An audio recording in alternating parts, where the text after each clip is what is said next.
welcome to this online video lectures of reinforced cement concrete design.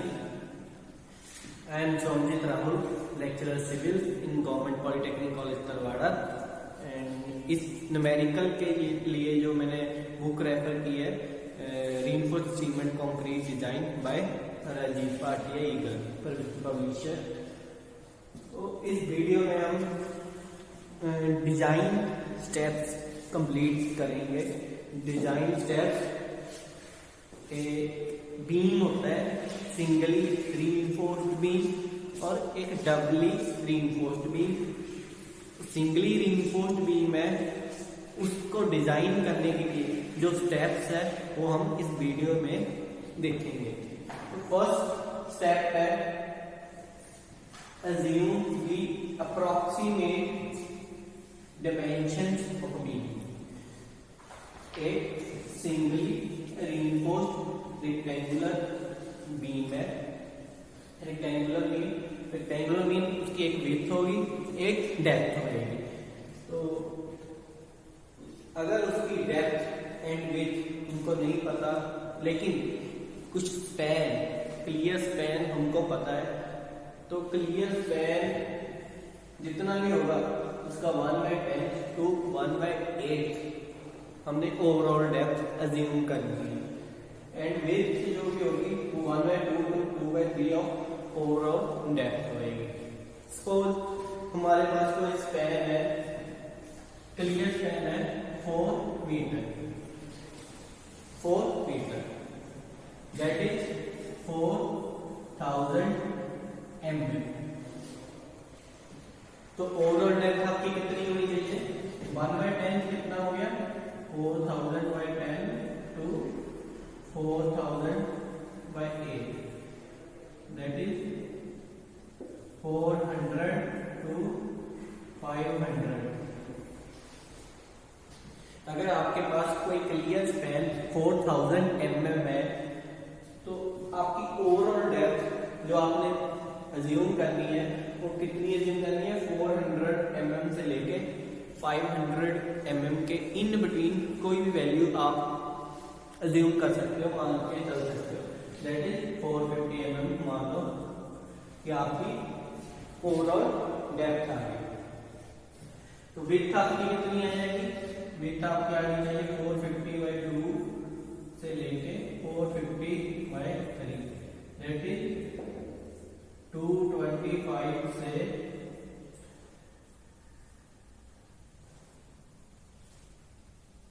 2/3,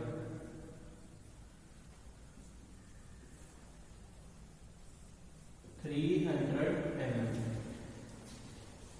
225 mm से 300 mm के बीच आपकी width होगी rectangular beam की, और 400 mm से 500 mm के बीच आप कोई भी डेप्थ अज्यूम कर सकते हो। नेक्स्ट है calculate the effective span. Effective span को हमने डिनोट करना है LE, E for effective span. अगर आपको ये गिवन नहीं है, कई बार क्वेश्चन में इफेक्टिव स्पैन गिवन होता है, अगर आपको इफेक्टिव स्पैन गिवन नहीं है तो आपने इफेक्टिव स्पैन निकालना कैसे है? विड्थ ऑफ सपोर्ट आपने यहाँ से अज्यूम कर लेनी है, बेयरिंग ऑफ बीम कितना है वो भी आपने पहले से ही अज्यूम कर लेना है। बेयरिंग ऑफ बीम मतलब अगर कोई ये आपका बीम है, ये आपकी कोई सपोर्ट है, तो ये कितने पोर्शन के ऊपर बीम आपका रेस्ट कर रहा है, कितनी लेंथ के, ये कितनी विड्थ के ऊपर आपका बीम रेस्ट कर रहा है, वो है बेयरिंग। वो बेयरिंग आपने एंड विड्थ जो भी होगी वो पहले आपने अज्यूम करनी है। तो इफेक्टिव स्पैन इन दोनों वैल्यू में से जो कम वैल्यू होगी वो आपका इफेक्टिव स्पैन होगा। L is the clear span.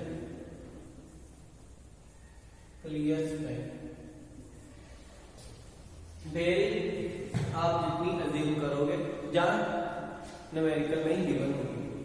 Bearing का हाफ यहां से, इसका सेंटर ऐसे इधर से सिमिलर है दोनों तरफ से, प्लस दूसरा ऑप्शन है आपके पास effective length is equal to 3s length plus effective depth.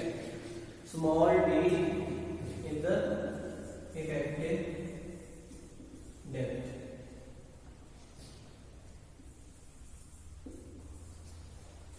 Suppose आपकी ओवरऑल डेप्थ है 450 mm, विड्थ है आपकी 250 mm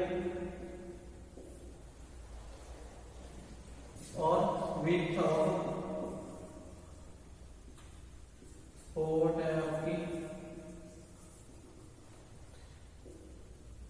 300 mm एंड बेयरिंग है आपकी 200 mm। क्लियर स्पैन है आपका 400 mm। मान लो ये क्लियर स्पैन है, ये आपकी ओवरऑल डेप्थ है, ये आपका विड्थ ऑफ बीम है, ये आपकी विड्थ ऑफ सपोर्ट है, बेयरिंग आपकी 200 है। तो आपका इफेक्टिव स्पैन कितना होगा? इफेक्टिव स्पैन 4000 प्लस बेयरिंग कितनी है 200 का हाफ प्लस 200 का हाफ, दैट इज 4200 जहां 4000 प्लस इन दोनों में से जो लीस्ट वैल्यू होगी वो आपने अज्यूम करनी है इफेक्टिव स्पैन के लिए, वो आपने यूज करनी है। इफेक्टिव डेप्थ क्या होता है? Total depth minus effective cover.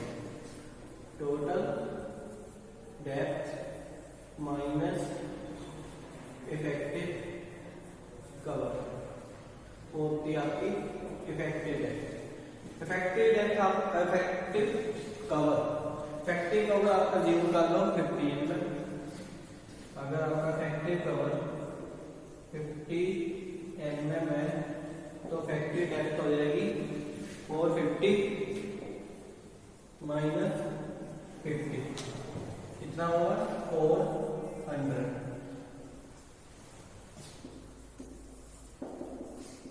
इसको प्लस करके देख लो, जो लीस्ट वाली वैल्यू है 4200 और 4400 से वो आपकी होगी effective span, that is 4200 mm।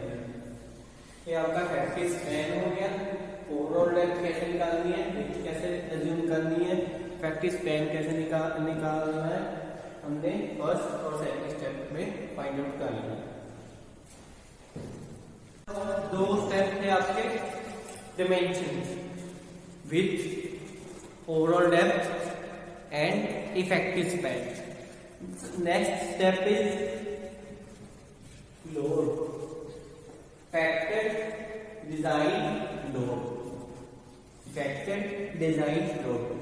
इसको डिनोट करते हैं W, small w, that is usual in the form of usual होगा per meter length। Total usual, that is small w, dead load plus live load। Dead load means the load which is permanent. Live load means which is moving, not constant। Dead load आपका होगा जितना भी structure का self weight होगा इन पर metre है। Self weight को कैसे आप कैलकुलेट कर सकते हो? Volume multiply by unit wait. Volume आपने निकाला है किसी क्यूबॉइड का, दैट इज एक रेक्टेंगुलर क्रॉस सेक्शन का, उसकी एक वेट होगी, एक डेप्थ होगी, लेंथ आपने यूनिट मानी है, that is 1 with overall depth. Length आपने 1 मानी क्योंकि आपने यूनिट की फॉर्म में लोड निकाला है, पर मीटर लेंथ लोड निकालना है। Small width v width overall depth equal to 1 multiply by unit weight of RCC. Unit weight RCC का होता है 25 kilo newton per metre cube and unit weight simple cement concrete का होता है 24 kilo newton per metre cube.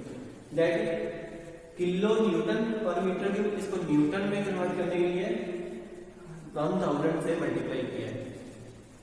जो width and depth की values लेनी है वो आपने मीटर में लेनी है। अगर आप मीटर में लोगे तभी आपके जो यूनिट होंगे newton per metre cube metre into metre, तभी आपका जो यूनियल आएगा वो न्यूटन मीटर में आएगा। तो यहाँ पर आपने जो विड्थ एंड ओवरऑल डेप्थ की जो वैल्यूज पुट करनी है न्यूमेरिकल सॉल्व करने के टाइम वो इन मीटर। अगर आपकी विड्थ है 400 mm, डेप्थ है 500 mm, तो यहाँ पर आपको बताना है 0.4 इंटू 0.5। तो फैक्टेड यूडियल कैसे निकालना है? Partial factor of safety. आपने लिमिट स्टेट मेथड में पार्शियल फैक्टर ऑफ सेफ्टी पढ़े होंगे। Partial factor of safety strength के लिए अलग है, लोड के लिए अलग है। तो लोड कैलकुलेट करने के लिए आपकी पार्शियल फैक्टर ऑफ सेफ्टी की वैल्यू है 1.5 कंक्रीट के लिए। तो लोड जो है आपका सिंपल लोड है, टोटल यूडियल जितना आया उसको 1.5 से मल्टीप्लाई अगर आप कर दोगे तो आपका आ जाएगा total factored UDL that is small W. उसके बाद आपने करना है calculate factored maximum bending moment. Maximum bending moment कैसे निकालनी है वो आपने स्ट्रक्चरल मैकेनिक्स में पढ़ा हुआ है। सिंपली स्पोर्टेड बीम के लिए maximum bending moment find out करने का फॉर्मूला है WL² on A। तो W की जगह आपने WU की वैल्यू पुट करनी है। WU is the maximum factored UDL into L। L आपका इफेक्टिव स्ट्रेन होगा, L यहाँ पर आपका इफेक्टिव स्ट्रेन होगा डिवाइडेड बाय A। तो यूनिट का ध्यान रखना है, यूनिट आपने कौन से पुट करनी है। तो W जो आपका यूनिट जो होंगे न्यूटन पर मीटर, यहाँ पर जो इफेक्टिव स्ट्रेन की वैल्यू पुट करनी है वो आपने मीटर में पुट करनी है।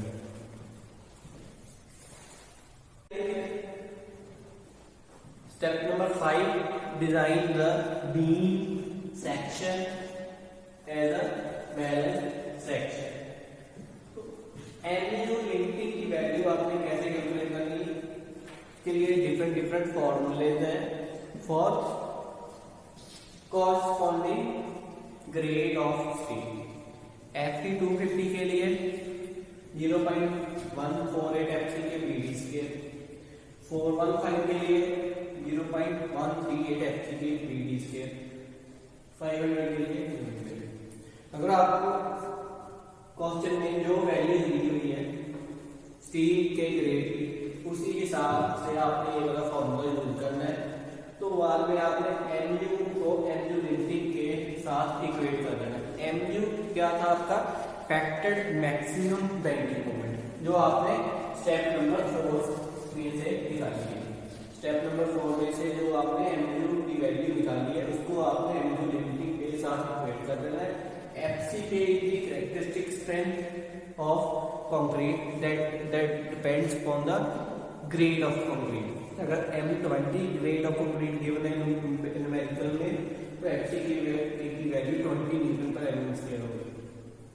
Small b width of the beam, small d effective है। तो इन दोनों को इक्वेट करने के बाद आपको स्मॉल d की वैल्यू मिलेगी। पहले आपने अज्यूम भी कर रखी है स्मॉल d ओवरऑल डेप्थ की वैल्यू, और इस इक्वेट करने से आपको एक और वैल्यू आएगी इफेक्टिव डेप्थ की स्मॉल d की। अगर वो कैलकुलेटेड वाली वैल्यू जो जहां से निकालनी है आपने, वो जो पहले से अज्यूम की है उससे लेस या इक्वल आती है तो आपका डिजाइन जहां तक ओके है, ठीक है, तो आप फर्दर डिजाइन कर सकते हो, नेक्स्ट स्टेप्स के लिए जा सकते हो। अगर आपकी कैलकुलेटेड वैल्यू इनको इक्वेट करने से जो डी की वैल्यू आएगी, जो पहले से जो वैल्यू है डी की उससे ज्यादा आती है, तो आपने इस न्यूमेरिकल को या इस प्रॉब्लम को रीडिजाइन करना है। कैसे करना है? डायमेंशंस ऑफ बीम को चेंज करके, विड्थ एंड डेप्थ की वैल्यू को चेंज करके।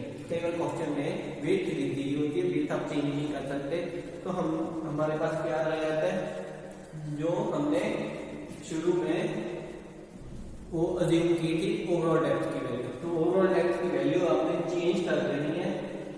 फिर आपने ये वाले 5 स्टेप्स रिपीट करने हैं। कब तक आपने ऐसे करना है?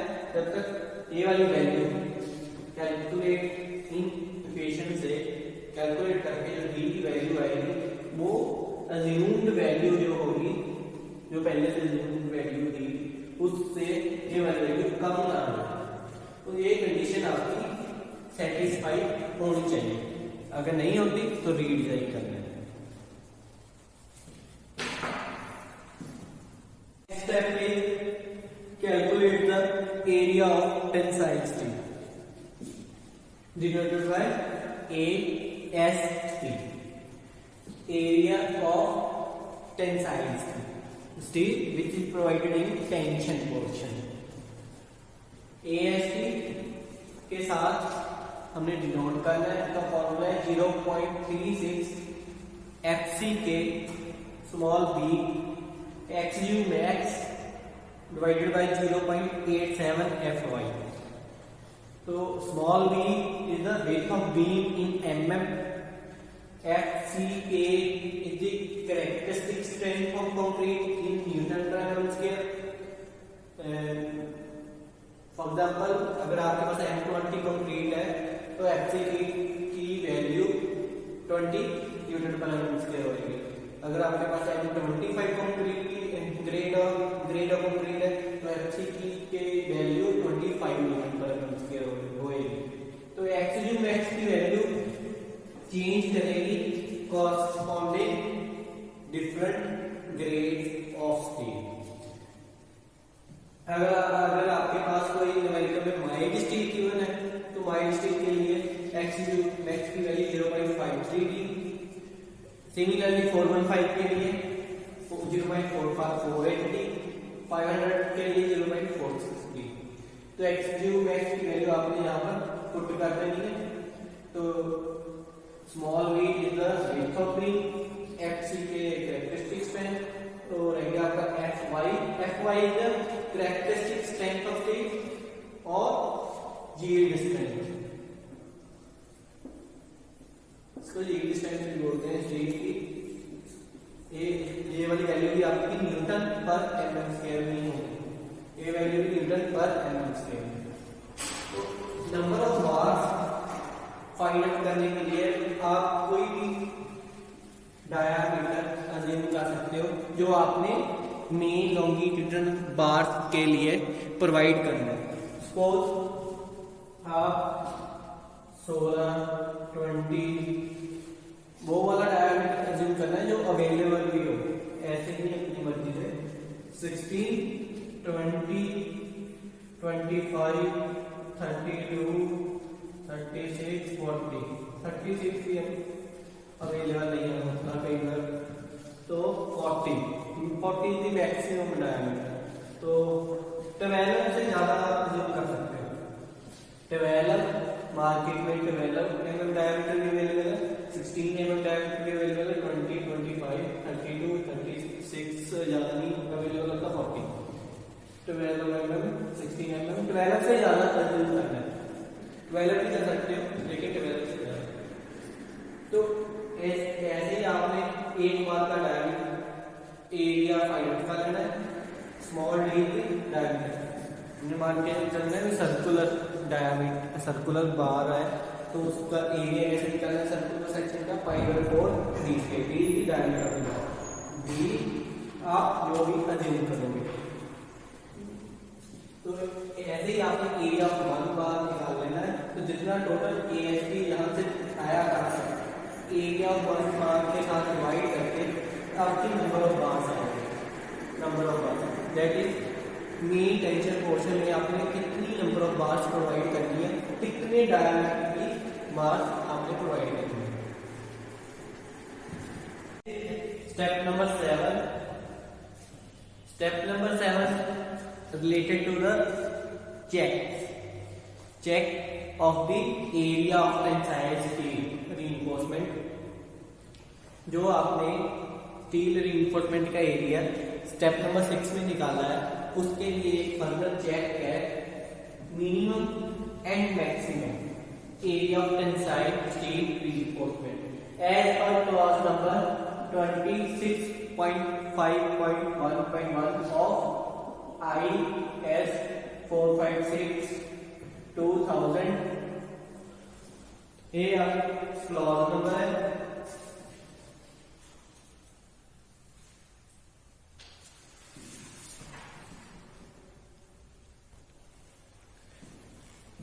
Page number 47, clause number 26.5.1.1 IS 456/2000 code, page number 47। तो minimum and maximum area tensile steel reinforcement ਨੂੰ फाइंड आउट करने के लिए एक वैल्यू या एक फॉर्मूला गिवन है, दैट इज मिनिमम एरिया जो आपका है, minimum area of tensile steel shall not be less than AST is equal to 0.85 BDFI। AST is the minimum area of tensile steel reinforcement। तो 0.85 B small d is the width of the beam, small d is the effective depth of the beam।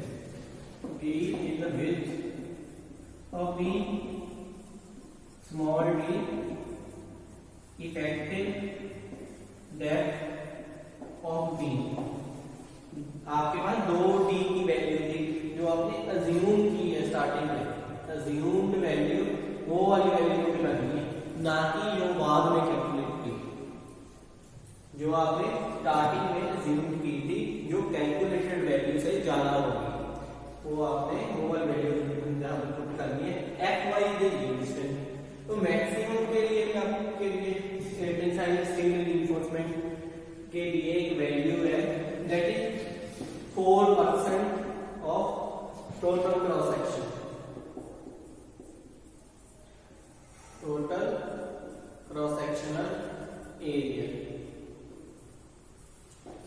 That is width and overall depth, not small D, capital D. 4% that is 0.4 by 100 हो गया into B into capital D, that is 0.04 BD। Maximum area of cross section beam या slab के लिए 4% है। Government competitive exam के लिए या further आप किसी कंस्ट्रक्शन वाली लाइन में जाते हो या डिजाइन वाली लाइन में जाते हो या इंटरव्यू के लिए प्रिपरेशन करते हो, तो आपके ये क्वेश्चन नॉर्मल का है, आपसे पूछा जा सकता है। तो maximum area of tensile steel reinforcement for beam and slab के लिए आपका 4% होता है, बीम एंड स्लैब के लिए 4% होता है। Step number 8 is related to the shear. First दो स्टेप्स थे आपके डिमेंशंस के related, that is width, depth and length. तो थर्ड स्टेप था आपका लोड के रिलेटेड।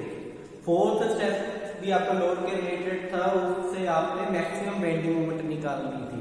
तो फिफ्थ स्टेप में आपका MU को MU लिमिटिंग की वैल्यू के साथ इक्वेट करके इफेक्टिव डेप्थ के लिए एक चेक था।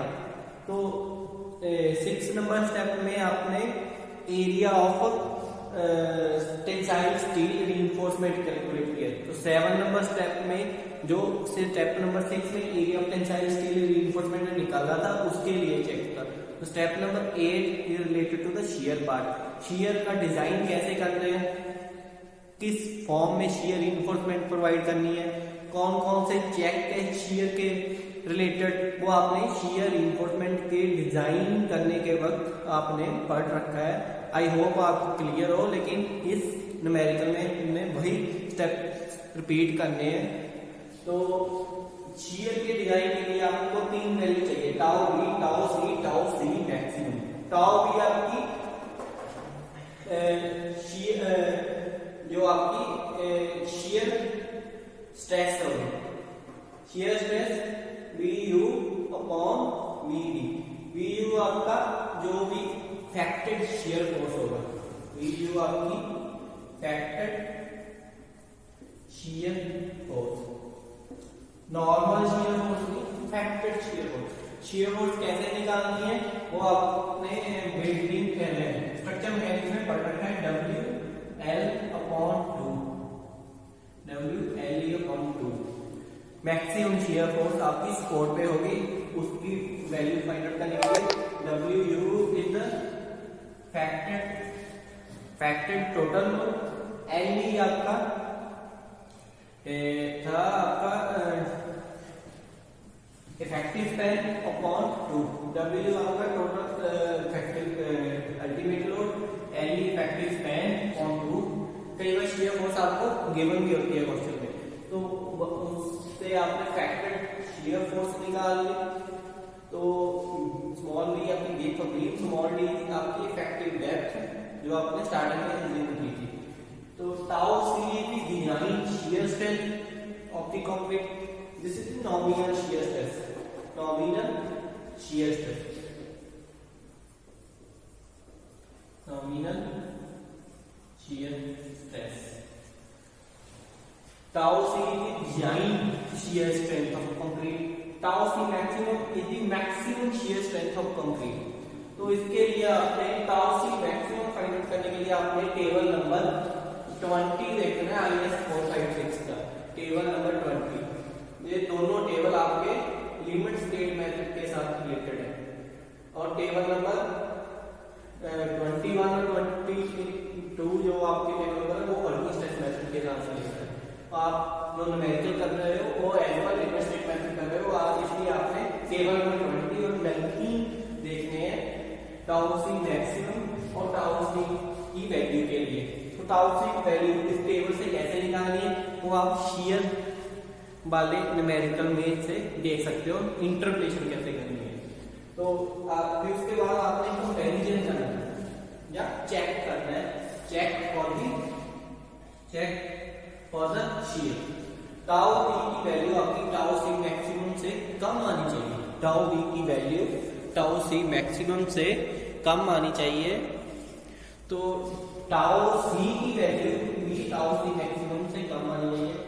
तो ये वैल्यू कैसे निकालनी है आपने ऊपर से देख ली, उसके बाद आपने कंपैरिजन करना है, ये दोनों वैल्यू आपकी टाउ सी मैक्सिमम से कम होनी है, तभी आपका न्यूमेरिकल या डिजाइन ओके होगा, ये आपके चेक है शियर के लिए। उसके बाद है आपके टाउ बी की वैल्यू, अगर टाउ सी से कम है तो शियर रिइंफोर्समेंट के डिजाइन करने के बाद आपने पढ़ा था no requirement of any shear reinforcement, shear reinforcement provide करने की जरूरत नहीं है आपको, लेकिन जो मेन लॉन्गिट्यूडिनल रिइंफोर्समेंट आपने प्रोवाइड करनी है उसको एंकर करने के लिए और टेम्परेचर स्ट्रेसेस और क्रीप स्ट्रेसेस को रिड्यूस करने के लिए आपको minimum nominal shear reinforcement provide करनी ही पड़ती है। वो आपने थ्योरी में भी पढ़ा था, bye minimum nominal shear stress shear reinforcement is provided, वो आप उस वीडियो में डिटेल में देख सकते हो। तो अगर ये कंडीशन है आपके पास टाउ की वैल्यू टाउ से कम है, then there is no any requirement of providing shear reinforcement, but minimum और नॉमिनल शियर रिइंफोर्समेंट आपको प्रोवाइड करना पड़ेगा as per clause number 26.5.1.6 page number 48। तो एक फॉर्मूला है, उस फॉर्मूले से आपको minimum nominal shear stress find out करनी पड़ेगी। तो फोर्थ कंडीशन है, अगर टाउ बी की वैल्यू टाउ सी से ज्यादा आती है, तो टाउ बी की वैल्यू टाउ सी से ज्यादा आती है, फिर आपको शियर रिइंफोर्समेंट चाहिए और आपने प्रोवाइड भी करनी है, देन शियर रिइंफोर्समेंट का डिजाइन करना पड़ेगा। शियर रिइंफोर्समेंट का डिजाइन कैसे करना है वो आपने शियर रिइंफोर्समेंट की डिजाइन वाली वीडियो में देखा है, फिर भी मैं शॉर्ट में बताता हूं आगे।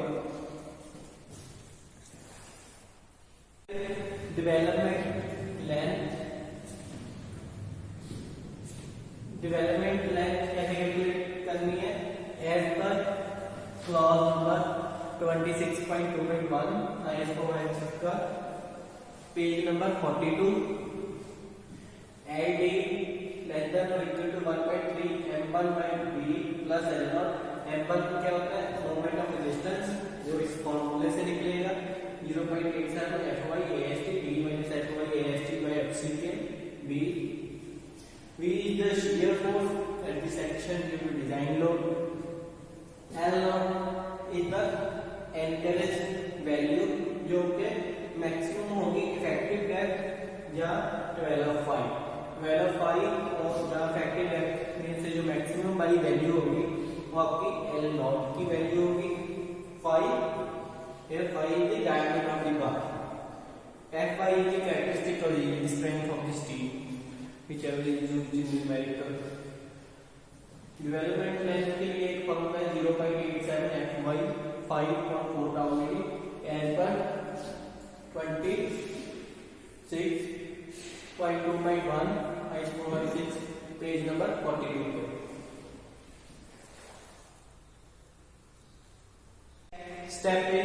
Step number 10, check for the depth from deflection consideration point of view, limit state of serviceability as per laws number 23.21 page number 37, 38, 39।